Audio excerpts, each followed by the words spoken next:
بسم اللہ الرحمن الرحیم۔ سورۃ البقرہ مدنیہ۔ آج ہم سورۃ البقرہ کا پہلا رکوع تجوید مخارج کے ساتھ تلاوت بھی سنیں گے اور اس کے قواعد وغیرہ بھی توجہ سے سنیں گے۔ تو سورۃ البقرہ یہ دوسری سورۃ قرآن پاک کی اور اس کے اندر 40 رکوع اور 286 اس کے اندر آیات ہیں۔ تو آئیے سب سے پہلے اس کی تلاوت سن لیتے ہیں اور پھر اس کے بعد دوبارہ ایک ایک آیت کر کے اس کے اندر جو مخارج وغیرہ ہیں وہ سنیں گے۔ اعوذ باللہ من الشیطان الرجیم، بسم اللہ الرحمن الرحیم، الف لام میم، ذلك الكتاب لا ريب فيه هدى للمتقين الذين يؤمنون بالغيب ويقيمون الصلاة ومما رزقناهم ينفقون والذين يؤمنون بما أنزل إليك وما أنزل من قبلك وبالآخرة هم يوقنون أولئك على هدى من ربهم وأولئك هم المفلحون إن الذين كفروا سواء عليهم أأنذرتهم أم لم تنذرهم لا يؤمنون ختم الله على قلوبهم وعلى سمعهم وعلى أبصارهم غشاوة ولهم عذاب عظيم۔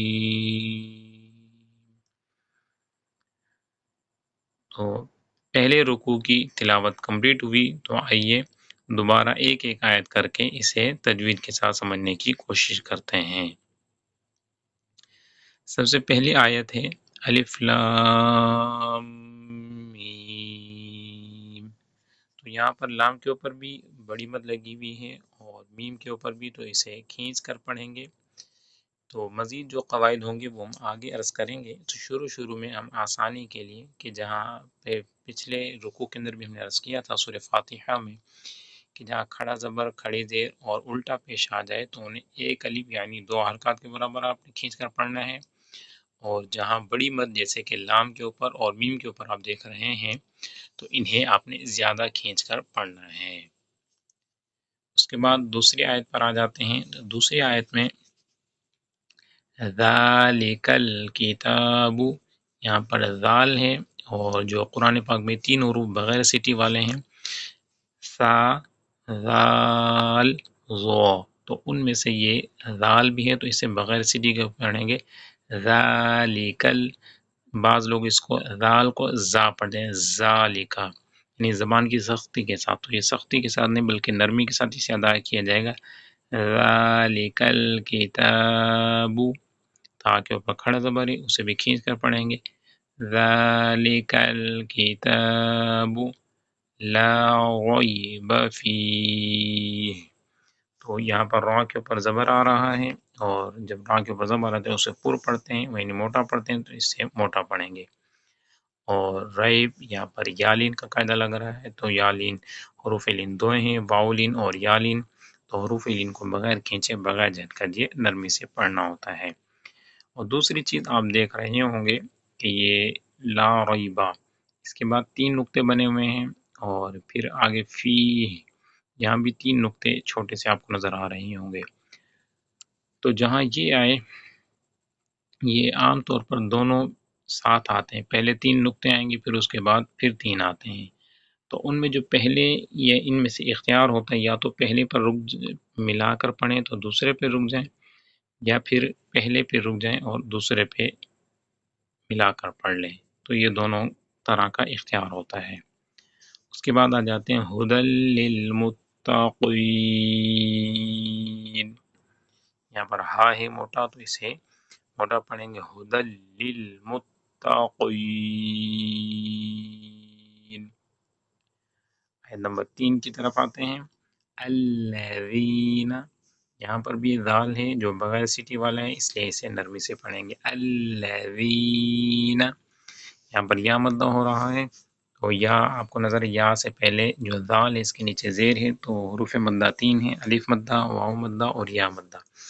تو یا ساکن سے پہلے جب زیر آ جائے تو یہاں پر یا مدہ ہوتا ہے، اور اس لیے اسے ایک الف یعنی 2 حرکات کے برابر کھینچ کر پڑھیں گے الذین یؤمنون بالغیب۔ یہاں پر یؤمنون واو کے اوپر حمزہ ہے، جب حمزہ ساکن ہو قرآن پاک کے اندر تو اسے ہمیشہ جھٹکا دے کر پڑھتے ہیں، اس لیے اسے پڑھیں گے الذین یؤمنون۔ یؤمنون میں واو ساکن سے پہلے پیش آ رہا ہے، تو یہاں پر واو مدہ ہوگا۔ للمتقین میں یا ساکن سے پہلے زیر تھی، یا مدہ تھا وہاں پر، اور الذین میں بھی یا ساکن سے پہلے زیر ہے، تو یہاں یا مدہ ہو رہا تھا، لیکن یؤمنون میں واو ساکن سے پہلے پیش آ رہا ہے اور یہاں پر واو مدہ ہو رہا ہے، اس لیے اسے بھی ایک الف یعنی 2 حرکات کے برابر کھینچ کر آپ نے پڑھنا ہے الذین یؤمنون بالغیب۔ بالغیب تو غین آ رہا ہے، اور غین حرف مستعلیہ میں سے، اس لیے اسے موٹا کر کے پڑھیں گے۔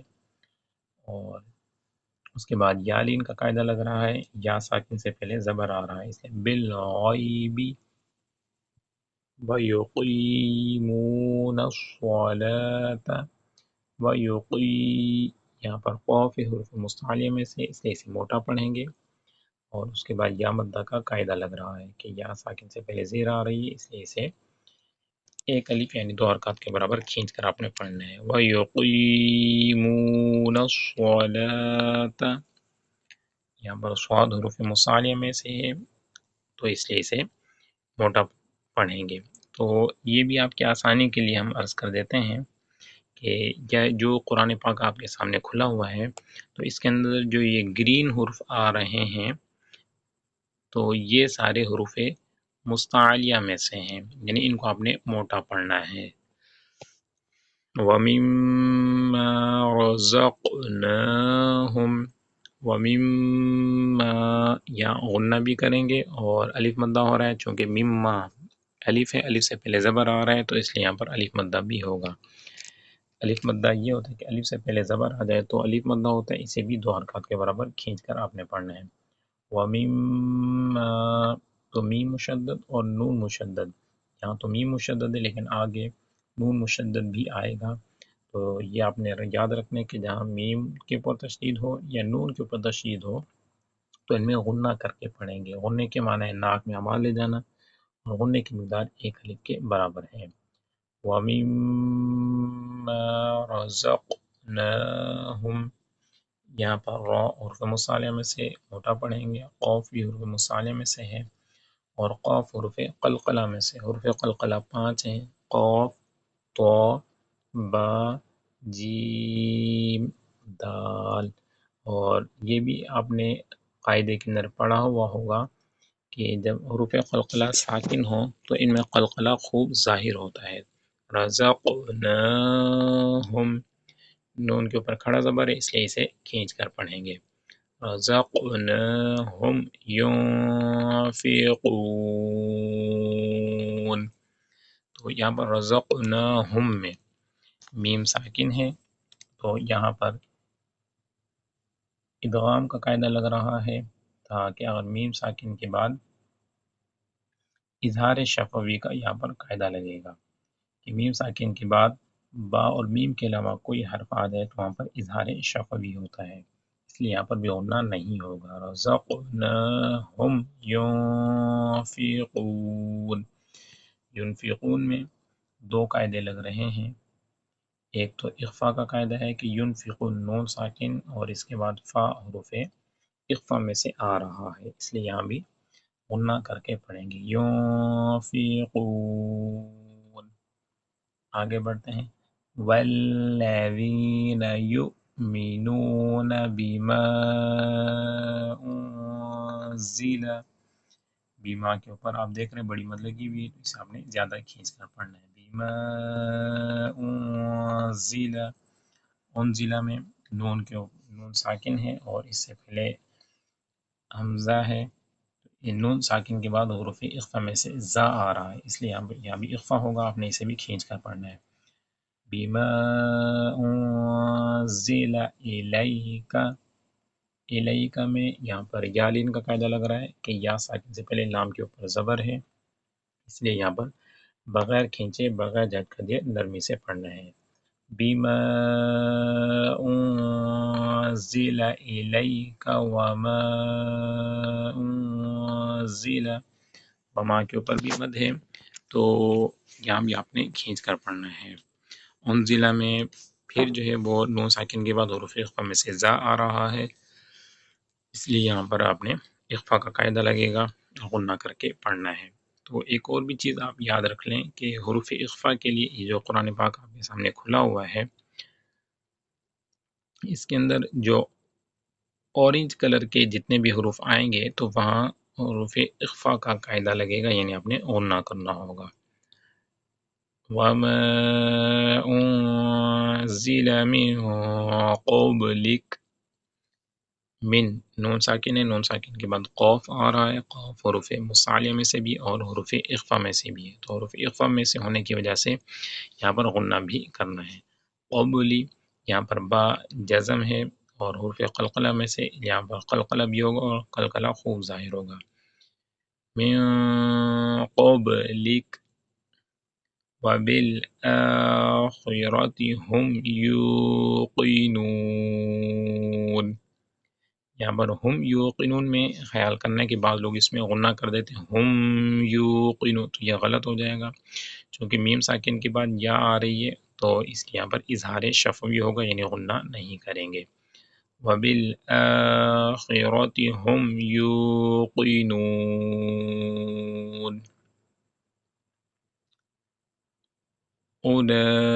أولئك على هدى من ربهم. اولئک میں یہاں پر یا بھی بڑی مد لگی ہوئی ہے، اس لیے آپ نے اسے بھی کھینچ کر پڑھنا ہے. اعلی میں لام کے اوپر کھڑا زبر ہے، دو حرکات کے برابر کھینچ کر پڑھنا ہے اور دال کو میم سے ملائیں گے کیونکہ میم کے اوپر تشدید ہے. هدى من ربهم.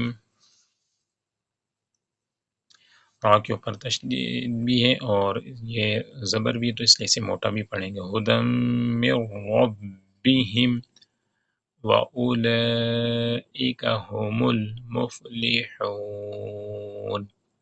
ان الذین.